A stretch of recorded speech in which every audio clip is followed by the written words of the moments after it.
चल बेटा, first law of motion, first law क्या बोलता है? हाँ, any body in the universe does not change its position, that we call as states, state of rest or state of motion, until any external unbalanced force is not applied on it. यानी कि सीधे हम छोटे लफ्जों में कहेंगे कि कायनात में कोई बॉडी, जिसे हम कहेंगे यूनिवर्स में कोई बॉडी अपनी स्टेट खुद चेंज नहीं करता। अगर ये रेस्ट में है, ये रेस्ट में ही रहेगा, अगर मोशन में है तो मोशन में ही रहेगा, जब तक कि हम उसके ऊपर कोई फोर्स नहीं अप्लाई करेंगे। अनबैलेंस्ड, एक्सटर्नल अनबैलेंस्ड फोर्स, तो उसमें हमने वो क्लियरली पढ़ा कि हमने बताया उसने 1000 ऑब्जेक्ट्स के ऊपर टेस्ट किया, ये अप्लाई किया, इसका एक्सपेरिमेंट किया, तब जाके उसने लॉ फॉर्मुलेट किया, और उस लॉ के अंदर उसने ये भी बताया था कि कुछ अगर कई जगह वायलेशन लगता है, वो वायलेशन नहीं है, वो थोड़ा अंडरस्टैंड में प्रॉब्लम होता है, फिर हम उसको जब अंडरस्टैंड करते हैं वो भी क्लियर होता है। वो क्या होता है कि अगर बाल जमीन पे जाती है वो खुद क्यों रुकती है? वो खुद नहीं रुकती है, वो किससे रुकती है? Frictional force of the earth. और अगर नेग्लिजिबल मॉसेस मूवमेंट करते हैं, क्यों करते हैं? खुद करते हैं? नहीं, खुद नहीं करते, हाँ, फोर्स ऑफ एयर से करते, एटमॉस्फेयर एयर से करते, ठीक है? तो उस तरह हम कहेंगे कि इसमें कोई वायलेशन नहीं। That means, fully tested, passed over thousands of experiments or lakhs of experiments. Who has formulated this law? Newton.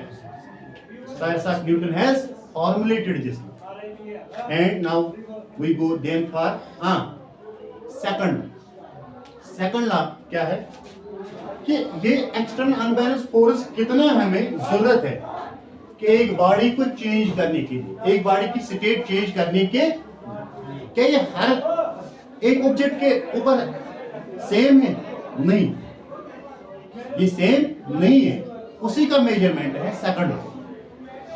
Second law का जो डेफिनेशन होता है, it is a measurement of force, external force used to change the status of the body, to change the status of the body, ठीक है? ज्यादा मास होगा body का, ज्यादा फोर्स लगेगा उसकी चेंज स्टेट करने के लिए, whether it is state of rest और स्टेट ऑफ मोशन, जो हमने बताया था।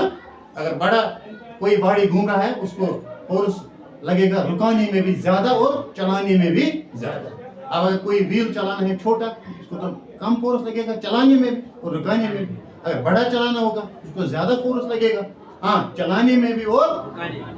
तो वो कितना होता है एग्जैक्टली? हम अभी तक इतना बोलते हैं कि हाँ, ज्यादा फोर्स लगेगा ज्यादा बॉडी को, कम फोर्स लगेगा कम बॉडी को।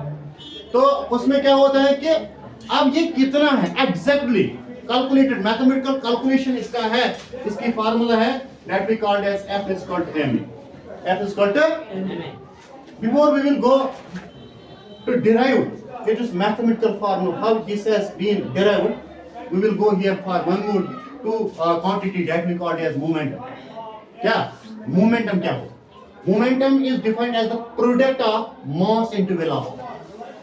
एक बॉडी का कितना मास है और इसकी वेलोसिटी कितनी है, चाहे इसको इनिशियल वेलोसिटी मल्टीपल करेंगे या फाइनल वेलोसिटी मल्टीपल करेंगे, वहां से उसका मोमेंटम पता चलता है। मोमेंटम मींस क्या होता है? ये दो किस्म का होता है, रेस्ट मोमेंटम भी होता है और मोशन मोमेंटम भी होता है। Rest momentum is we write here, if we first go for the SI unit of momentum, that is denoted by P. Why it is denoted by P? I will tell you. Acceleration is denoted by A, small a. Velocity is denoted by V. ठीक है? तो हम कहेंगे mass is denoted by M. Why momentum is denoted by small p? Why it is not denoted by capital M?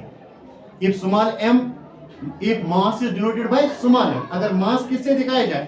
small m से, तो momentum हम major कर सकते हैं किससे? कैपिटल एम से। ये पी से क्यों आया? क्योंकि ये चेंज ऑफ पोजीशन है, पोजीशन चेंज करता है, पोजीशन दिखाता है, so it is denoted by small p, so it is denoted by p is equal to mv। इसका मैथमेटिकल फार्मूला है, वो भी इसने कैलकुलेट करके रखा है, और इसका क्या आएगा? That we called as SI unit. Mass का क्या है kg, वेलोसिटी किस में आता है मीटर बटा second, that we called as kg metre बटा सेकंड, kg मीटर। ये जो नीचे सेकंड ये +1 होता है, ऊपर जाएगा ये क्या बनेगा -1। Very good.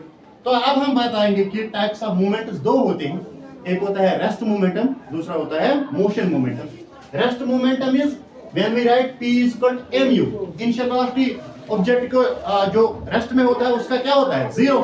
It is called as 5 kg into 0 meter per second, that is this will whole become 0. So momentum, when momentum is 0, then we can say that body is at the rest, body is at the rest. Then we go for motion momentum, it is mass 5 kg, velocity इसका 2 meter per second है, इसका आ गया 10 kg per meter square, 10 kg meter per second, ये आ गया motion momentum। So momentum ने भी दो positions हमें बताए, rest position as well as, और उसके लिए भी दोनों का मैथमेटिकल फार्मूला है। P is equal to mu is for the rest bodies and P is equal to mv is for the motion bodies, ठीक है। तो अब हम यहाँ जाएंगे how we can derive F is equal to me, ठीक है। न्यूटन ने कैसे इसको डिराइव किया था। तो एक्चुअली ये क्या होता है, ये होता है कि let the body has mass m, अगर हम कोई बॉडी लेंगे जिसका मास हम क्या रखेंगे जनरल में हम बताएंगे कि मास m होता है। तो इनिशियल वेलोसिटी इसको हमने रखा u, फाइनल वेलोसिटी क्या होता है v। तो इनिशियल मोमेंटम क्या बनेगा p1 is equal to mu, p1 is equal to, final बनेगा p2 is equal to mv। Change of momentum किसके बराबर, जैसे हम लिखते हैं चेंज ऑफ वेलोसिटी, वो क्या होता है v minus u, v minus. तो यहां से भी हम लिखेंगे चेंज ऑफ मोमेंटम बनेगा ना बाय फोर्स, मोमेंटम किससे बनेगा फोर्स से, that is called F directly proportion p2 minus p1, p2 minus. यहां डायरेक्टली टर्म एक आ गया, डायरेक्टली वही जो मैं बोल रहा हूं, अगर ज्यादा बड़ा बॉडी होगा ज्यादा फोर्स लगेगा, छोटा होगा कम फोर्स लगेगा, इसी को हम कहते हैं फिलहाल। मान लीजिए कि जब तक हमें इसका एक्चुअल कैलकुलेशन वाला पार्ट पता नहीं होगा तब तक हम सीधे ये कहेंगे कि किसी बॉडी का मोमेंटम ज्यादा, मास ज्यादा होगा मोमेंटम भी ज्यादा होगा, मास कम होगा उसी को हम कहेंगे कि directly proportional, that means when one quantity get increased other also get increase. अगर हम कहेंगे कि यहाँ 5 kg स्टोन है, क्या है हमने इसको लगाया पीछे 10 न्यूटन फोर्स, पहले 10 न्यूटन, इसका मोमेंटम बढ़ेगा। अगर हम इसको 20 लगाएंगे ज्यादा बढ़ेगा, क्या बढ़ेगा ज्यादा बढ़ेगा, उसी को हम कहते हैं directly proportional. So this is directly proportional, force is directly proportional to P2 minus P1, यानी कि इन दोनों का हम सब्ट्रैक्शन करके अगर हम अलग से करेंगे, यहाँ P2 माइनस P1 निकलेगा हमें पहला, वही होता है, उसी को हम साथ साथ चलाएंगे P2 माइनस P1, ठीक है, डायरेक्टली प्रोपोर्शनल। क्योंकि यहाँ से हम शॉर्ट में बताएंगे कि फोर्स ही वो क्वांटिटी है जो बॉडी की स्टेट चेंज करता है। हमने बोला ना अनबैलेंस एक्सटर्नल फोर्स यही मूवमेंट बनाता है, यही क्या बनाता है, वही होता है F directly proportional. Directly means हमें अभी तक पता नहीं है इक्वल है, इसके बीच में क्या है इक्वल, ये पता नहीं है, फिलहाल हम लिखते हैं कि डायरेक्टली प्रोपोर्शनल। बड़ा होगा बॉडी ज्यादा लगेगा फोर्स, कम होगा कम लगेगा फोर्स, इसी को हम कहेंगे। या जो मैंने अभी बताया, अगर हम 10 न्यूटन इसके ऊपर लगाएंगे, 10 न्यूटन फोर्स तो एक मोशन होगा, जब हम उसके ऊपर पीछे से 20 न्यूटन फोर्स लगाएंगे ज्यादा मोशन होगा, ज्यादा होगा ना, ये क्लियर आपको हो रहा है। तो उसके बाद हम कहेंगे, हम वैल्यूज देंगे F directly proportional to what is P2 and P1, P2 is mv minus P1 is mu, m common, m here is v minus u, ठीक है। Rate of change of velocity, जब हम rate of change of velocity बोलते हैं उस time क्या करते हैं, ओवर डिवाइडेड बाय t, यानी और एक t इसको डिवाइड करते हैं। यहां से भी हम कहेंगे rate of change of momentum means m into v minus u, इसका क्या आएगा डिवाइड t। रेट जब हम बोलेंगे दैट वी कॉल्ड एज, असल में एक्सेलरेशन, जैसे हम लिखे वेलोसिटी क्या होता है मीटर बटा सेकंड, एक्सेलरेशन क्या होता है मीटर बटा सेकंड बटा t, that gets acceleration. One more, उसमें पहले ही आता है velocity by, velocity is distance बटा टाइम, एक टाइम पहले आ गया, जब हम उसको दूसरे टाइम से कंपेयर करेंगे उसी को बनता है क्या एक्सेलरेशन। इधर भी यही होता है, जब हम मोमेंटम को और अब जोड़ेंगे किसके साथ, घड़ी के साथ, वॉच के साथ, with respect to time, that is divided by t, that is divided by, that is we write as rate of change. एक तो हो गया चेंज ऑफ मोमेंट, दूसरा क्या हो गया रेट। रेट अब जब आएगा उसमें और एक टी डिवाइड हो जाएगा, ठीक है, टी इसमें डिवाइड है, तो ये आ गया। अब देखो यहां पर क्या बने, v माइनस यू, यहां से हम लिखते हैं कि ये जो एक्सेलरेशन होता है ये किसके बराबर होता है, v माइनस यू। ये हमने पहले ही पढ़ा है ना चैप्टर नंबर 1 में, एक्सेलरेशन का यही बेसिक फार्मूला है। तो v minus u divide by t किसके बराबर है, it is we called as then m is m and इसके बदले आएगा a। क्या आएगा, क्या आएगा, आएगा ना, v minus u by t के बदले क्या आएगा a। Now this goes at the proportional to ma। Now the equation becomes ma। क्या बनता है ma।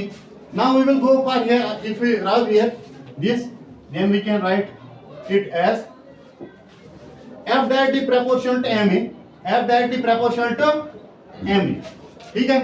we write here f is equal, f is, हाँ proportionality ने हम proportionality जो इसमें खत्म होती है किससे, एक कांस्टेंट से हम मल्टीपल करते हैं k से और साथ में आएगा m। What is this k? This is called, k is called a constant of proportionality. K is called as constant of proportionality. कौन सा constant? वही constant है जो हमने लिखा था 1 न्यूटन फोर्स। 1 न्यूटन फोर्स किसके बराबर होता है, 1 kg इंटू 1 मीटर बटा सेकंड स्क्वायर। तो इसका शॉर्ट में हम कहेंगे कि 1 1 1 k, that we called as k. So it is here. Proportionality last में अब खत्म होती है।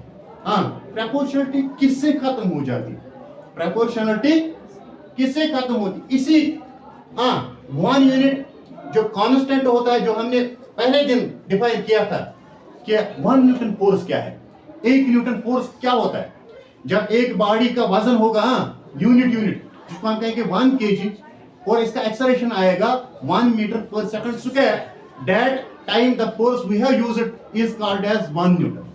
1 is identity. Mathematically, 1 is identity.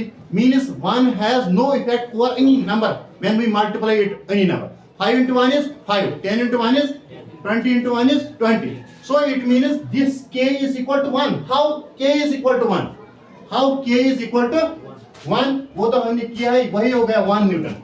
When k is equal to 1, when k is equal to, then what remains there? F is equal to m. This is called as derivation. ठीक है, तो proportionality कब खत्म होती है, जब हम कांस्टेंट इस्तेमाल करते हैं। कौन सा कांस्टेंट, 1 न्यूटन फोर्स का कांस्टेंट। 1 न्यूटन फोर्स तो खुद ब खुद होता ही हर एक जगह, 5 into 1, 4 into 1, 2 into 1, 10 into 1, तो ये इसमें मौजूद ऑलरेडी होता है, तो इसलिए हम कहेंगे k is equal to 1 Newton, then it is f is equal to m। तब आ गए डेरिवेशन। अब अगर तक यहां तक हम क्या करेंगे, इधर तक हम देखेंगे f directly proportional to m, कि डायरेक्टली प्रोपोर्शनलिटी का कोई वैल्यू नहीं है इसमें मैथमेटिक्स में। अभी तक हमने कहीं देखा नहीं, जब हम मैथमेटिकल ऑपरेशंस करते हैं, सॉल्व करते हैं क्वेश्चंस, वहां एक प्रोपोर्शनलिटी का कांसेप्ट नहीं है। क्योंकि ये क्या होता है, प्रोपोर्शनलिटी मतलब कि अननोन। प्रोपोर्शनलिटी का मतलब क्या होता है, अननोन, जो हमें पता नहीं होता है।